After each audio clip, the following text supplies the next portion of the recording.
Good morning friends, health care के authentic video में आपका स्वागत है।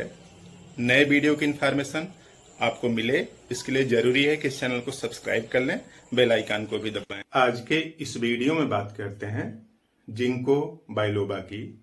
इस मेडिसिन के वीडियो के लिए कई दोस्तों ने कई बार लिखा, अंततः आज उनकी फरमाइश पूरी हुई। जिंको बाइलोबा के बारे में हम लोग समझते हैं।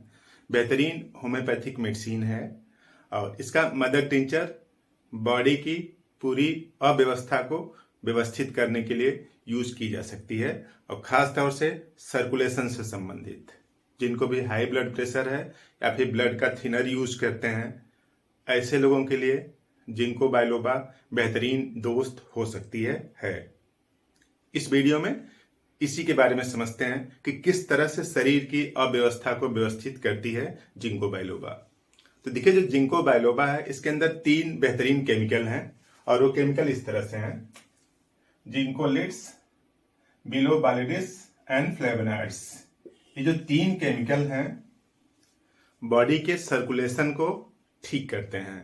अब देखिए, जब सर्कुलेशन ठीक होता है तो यूं समझिए कि बॉडी के हर एक सेल को ऑक्सीजन सही मिलेगी और पोषण ठीक मिलेगा, न्यूट्रिएंट भी मिलेगा, क्योंकि जो भी आप खाते हैं वो सब तो आ जाता है यहाँ पे स्टमक में और स्टमक में से एब्जॉर्ब होके ब्लड के सहायता से पूरे शरीर में पहुंचता है। तो बॉडी में सर्कुलेशन का जो मेन काम क्या है कि फूड सप्लीमेंट को पहुंचाना और उसके साथ साथ ऑक्सीजन भी पहुंच जाती है। तो दोनों कितना जरूरी है आप समझ सकते हैं। जैसे मान लीजिए कि ये ह्यूमन बॉडी है, इस तरह से यहाँ पे ऐसे। अब यहाँ पे जो हाथ है कि हाथ की उंगलियां, पैर की उंगलियां या फिर जो ब्रेन है उसको न्यूट्रिशन सर्कुलेशन के थ्रू ही आएगा। तो जिंको बाइलोबा सर्कुलेशन को ठीक करता है। कहीं पे भी रुकावट है जिसको एथेरोस्क्लेरोसिस बोलते हैं। तो देखिए, इस तरह से जो नली है, खून वाली नली है, उसके अंदर मटेरियल जमा हो जाता है। तो इस मटेरियल डिपॉजिट जो हो गया है, ये जो प्लेक बन गए हैं अंदर, उसको भी धीरे धीरे डिजॉल्व कर देता है। तो एथेरोस्क्लेरोसिस और आर्टेरियोस्क्लेरोसिस में जो डायमीटर है वो कम हो जाता है। तो अगर डायमीटर में यहां पे कमी आ गई तो हार्ट को ज्यादा प्रेशर लगाना पड़ेगा। अब ज्यादा प्रेशर लगाना पड़ेगा तो सीधी सी बात है कि बीपी क्या होने लगेगी, ज्यादा होने लगेगी। कुछ लोग ऐसे होते हैं कि सब कुछ रिपोर्ट नॉर्मल है, ट्राइग्लिसराइड्स, कोलेस्ट्रॉल सब कुछ रिपोर्ट नॉर्मल है, फिर भी उनका ब्लड प्रेशर ज्यादा रहता है। मतलब रुकावट है कहीं पे, और उस रुकावट को कम करने के लिए यूज की जाती है। यानी सर्कुलेशन को ठीक करता है और सर्कुलेशन को ठीक करने में ब्लड प्रेशर को जो बढ़ा हुआ है उसको नॉर्मल ले आता है। और नॉर्मल तभी ले आ पाता है इसको तब जब तक ये प्लेक हटेगा नहीं, ये जो अंदर की जो रुकावट है वो हटेगी नहीं। तो सर्कुलेटरी स्टिमुलेंट सर्कुलेशन को स्टिमुलेट करता है। तो ऐसा नहीं कि किसी एक पार्ट में, पूरे बॉडी में सर्कुलेशन को स्टिमुलेट करता है। जो प्लेक कहीं पे डिपॉजिट है उनको धीरे धीरे क्या करता है, डिजॉल्व करता है। डिजॉल्व करके उसको अपने ओरिजिनल स्थिति में ला देता है। और ओरिजिनल स्थिति में लाते ही इसका देखिए जो चौड़ाई है वो ज्यादा हो जाएगी, तो सर्कुलेशन ज्यादा होने लगेगा। और सर्कुलेशन ज्यादा होगा तो ऑक्सीजन और न्यूट्रिएंट दोनों ज्यादा पहुंचेंगे। खासतौर से ओल्ड एज में ज्यादा समस्या देखी जाती है कि डिमेंशिया हो जाती है, मल्टीपल स्क्लेरोसिस हो जा रही है। मल्टीपल स्क्लेरोसिस में क्या होता है कि जो नर्व्स हैं उनकी चारों तरफ की जो माइलिन शीथ है वो डिजनरेट होने लगती है। अब अगर ब्रेन में डिजनरेट होने लगती है तो भूलने लगते हैं, जल्दी से नाराज हो जाते हैं, यानी इस तरह से गुस्सा जल्दी से आ जाता है और भूलने की बीमारी है। या फिर कान में कुछ आवाज से सुनाई पड़ना, धीरे धीरे मतलब आवाज आना।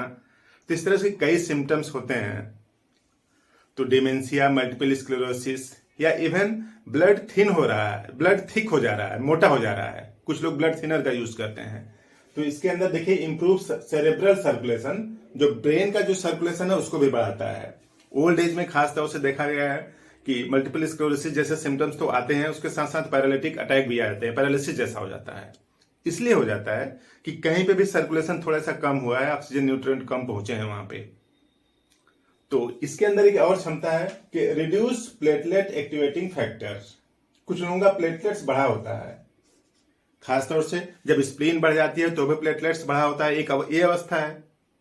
तो स्प्लीन को कम करने के लिए कई दवाइयां हैं, उसको यूज करके स्प्लीन को नॉर्मल ले आते हैं, तब प्लेटलेट्स कम हो जाता है।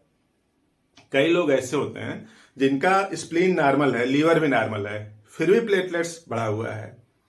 इस वजह से बढ़ा हुआ है कि बॉडी के अंदर एक प्लेटलेट एक्टिवेटिंग फैक्टर होता है, वो बढ़ गया है।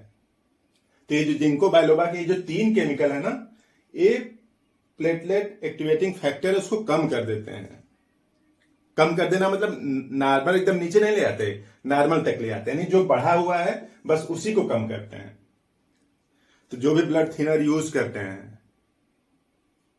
उनको ब्लड थिनर से मुक्ति दिलवा सकता है जिंको बाइलोबा, क्योंकि इसके अंदर प्लेटलेट एक्टिवेटिंग फैक्टर है। अब प्लेटलेट एक्टिवेटिंग फैक्टर अगर है तो सीधी सी बात है कि जो ब्लड है वो नॉर्मल रहेगा, यानी थिन रहेगा, ब्लड थिनर का यूज नहीं करना पड़ेगा। और ब्लड अगर थिन रहेगा तो हर जगह सर्कुलेशन पहुंचेगा, इवन फाइनल आर्टरी में भी पहुंचेगा। दिक्कत क्या है कि अगर ब्लड ठीक हो जाएगा,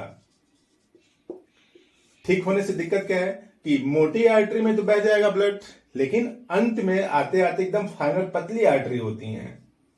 और पतली आर्टरी होती हैं तो वहां पे सर्कुलेशन, ब्लड पूरा फ्लो जितनी तरीके से हो सकता था उतनी तरीके से नहीं हो पाएगा। तब उस कोशिकाओं को न्यूट्रिशन ठीक से नहीं मिलेगा, और न्यूट्रिशन ठीक से नहीं मिलेगा तब कई दिक्कतें आ सकती हैं, आती हैं। तो ये जो प्लेटलेट एक्टिवेटिंग फैक्टर उसको कम करता है, ये जो तीनों केमिकल हैं बॉडी के अंदर। और उसके साथ साथ देखिए एंटी एस्थमेटिक, यानी जो अस्थमा है उसको ठीक करता है। अस्थमेटिक जो फैक्टर है बॉडी के अंदर उसको भी मिनिमाइज करता है। अस्थमा में क्या है कि सांस लेने में दिक्कत होती है, निकालने में और ज्यादा दिक्कत होती है, तो वहां भी कुछ इसी तरीके की व्यवस्था है। तो अस्थमा को भी कम करता है। सांस लेने में कुछ लोग बोलते हैं थोड़ी देर चलते हैं, सीढ़ी चढ़ दिया, पैदल चल दिया इधर उधर, तो सांस फूलने लगती है। तो ये सब इंडिकेशन है अस्थमा के। तो एंटी एस्थमेटिक भी है और एंटी स्पाज्मोटिक, यानी जो स्पाज्म है, जो हॉलो ऑर्गन है बॉडी के अंदर, जो हॉलो ऑर्गन है उसी में स्पाज्म होता है। ओवरी में हो सकता है, यूट्रस में हो सकता है, जो हॉलो ऑर्गन है, जैसे इंटेस्टाइन है इस तरह से, तो खाली है, यानी बीच में कैविटी है। या फिर यहाँ पे इस तरह से जो ओवरी है, ओवरी के अंदर, या फिर यूट्रस में, यूट्रस ओवरी इंटेस्टाइन। तो यहाँ की जो मेम्ब्रेन है ना, इसमें तेजी से गति होने लगती है तो पेन होने लगता है। एक नॉर्मल गति तो चलती ही रहती है, उससे बॉडी को कोई इंपैक्ट नहीं पड़ता है, लेकिन जब तेज हो जाती है तो स्पाज्म आने लगता है। तो एंटी स्पाज्मोटिक का भी काम करता है। और एंटी एलर्जिक की भी, जो बॉडी के अंदर एलर्जिक रिस्पॉन्स है अननेसेसरी बढ़ जा रहे हैं, यानी उसी धूप में एक आदमी को कोई दिक्कत नहीं हो रही है, लेकिन एक आदमी धूप में जाता है तो रैशेस आ जाते हैं। यानी 2 आदमी धूप में गए, सेम टाइप सेम इंटेंसिटी की धूप है, लेकिन एक आदमी की स्किन पर रैशेस आ जा रहे हैं, दूसरे आदमी के ऊपर कुछ भी इम्पैक्ट नहीं पड़ रहा है। मतलब जो दूसरा आदमी है उसकी बॉडी की हाइपर सेंसिटिविटी क्या है, कुछ बढ़ी हुई है। या फिर थोड़ा सा स्क्रैच लगाया ऐसे, इस तरह से खींचा, तब यहाँ पे निशान बन जाते हैं। कई लोग ऐसे होते हैं, कहीं पे भी हल्का सा निशान बन जाता है, तो मतलब उनकी सेंसिटिविटी क्या है, ज्यादा है। और उसी के छोटे बड़े भाई बहन होंगे, उन सबकी सेंसिटिविटी क्या है, कम है। तो एंटी एलर्जिक का भी काम करता है यही तीनों केमिकल। और एंटी इन्फ्लेमेटरी, जो इन्फ्लेमेशन है, अब इन्फ्लेमेशन में कई बीमारियां आती हैं, कहीं पे भी इन्फ्लेमेशन है तो उसको धीरे धीरे कम करता है। तो इस तरह से जिंको बाइलोबा बेहतरीन मेडिसिन है। आप एकदम हेल्दी हैं तो भी आप इसको कुछ दिन यूज कर सकते हैं। एक महीने में कम से कम 1 हफ्ते आप यूज कर लें। अगर आपको कोई दिक्कत नहीं, आप एकदम स्वस्थ हैं, बेहतरीन हैं, सब कुछ ठीक चल रहा है, और आपकी एज 40+ है, 40 से ज्यादा साल के हैं आप, तब आप इसको 1 महीने में, यानी 4 हफ्ते होते हैं, 4 हफ्ते में आप 1 से 2 हफ्ते यूज करें। लगातार ना यूज करें, लगातार यूज नहीं करना चाहिए कोई भी मेडिसिन, क्योंकि उससे दिक्कत आती है। तो आप जिंको बाइलोबा का यूज करें। और इन सब बीमारियों में जो भूलने की बीमारी है, कंसंट्रेशन नहीं बन पा रहा है, जल्दी से ब्रेन थक जा रहा है, थोड़ी देर काम करते हैं या थोड़ी देर पैदल चलते हैं, तो इस तरह से पूरी अव्यवस्था है बॉडी के अंदर, उसको ठीक करने के लिए जिंको बाइलोबा बेहतरीन मेडिसिन है। आप उसका यूज करें और जिंको बाइलोबा के जो केमिकल्स हैं उनका फायदा उठाएं। 40+ हैं तो आप जरूर यूज करें, बॉडी के अंदर एनर्जी बनी रहेगी और आपका जो एक्सपीरियंस है वो लोगों के काम आएगा। बात समझ में आई तो इस वीडियो को और लोगों को शेयर करें ताकि उनकी भी इंफॉर्मेशन बढ़े और बीमार होने की संभावना कम हो। Thank you.